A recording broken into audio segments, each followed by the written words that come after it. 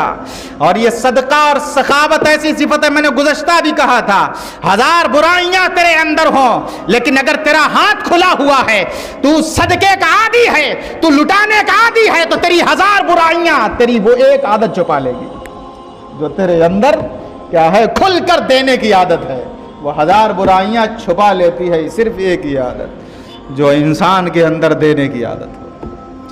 کریم ایسا ملا کہ جس کے کھلے ہیں ہاتھ اور بھرے خزانے۔ ارے ہمارا تو کریم ایسا ہے، ہمیں تو نبی ایسا ملا ہے کہ جس کے خزانے بھرے ہوئے اور ہاتھ کھلے ہوئے ہیں، ہاتھ کھلے ہوئے، کھلے ہیں ہاتھ اور بھرے خزانے، بتاؤ اے مفلسو کہ پھر کیوں تمہارا دل اضطراب میں ہے۔ تو تم تو ایسے سخی کے، ایسے کریم کے، اس کی صفات کو اپناؤ، اس کی صفات میں رنگ جاؤ، اس کی صفات میں رنگ جاؤ۔ گزشتہ میں نے کہا بھی تھا کہ تاریخ میں ایک بھی ایسا نہیں ملے گا کہ جس نے اپنا سب کچھ لٹا دیا ہو اللہ کے نام پر اور اس کے بچے بھوکے مر گئے ہو، ڈھونڈتے تھک جاؤ کہ میاں، لیکن تاریخ میں کوئی ایسا نہیں ملے گا۔ سینکڑوں ملیں گے جنہوں نے اپنا سارا اثاثہ لٹا دیا۔ غریب نواز نے اپنی سلطنت صدقہ کر دی، چھوڑ کر کے چلے گئے۔ سیدنا شیخ عبد القادر نے اپنا سب کچھ چھوڑ دیا، چلے گئے۔ جنہوں نے سب کچھ رب کے نام پر چھوڑ دیا، بتا دے تاریخ گواہی دے دے اس بات کی کہ ان کے بچے، ان کے اہل و عیال، ان کے کنبے والے بھوکے مر گئے ہوں۔ ایسی تاریخ کوئی تاریخ نہیں بتاتی کہ جنہوں نے سب کچھ راہ خدا میں لٹایا پھر ان کے اہل و عیال تنگ دستی میں گزرے ہوں یا وہ۔ تو یہ نفس ہمیں اور آپ کو ایسی نیکیاں کرنے سے روکتا ہے، بھلائیوں سے روکتا ہے جو ہم اور آپ کرنا چاہتے ہیں اور نبی پاک صلی اللہ علیہ وسلم کی اس میں رنگنا چاہتے ہیں۔ تو اللہ رب العزت ہم سب کو صفات مصطفیٰ کریم صلی اللہ علیہ وسلم میں رنگنے کی توفیق دے۔ تو فرماتے ہیں جو اپنے آپ کو من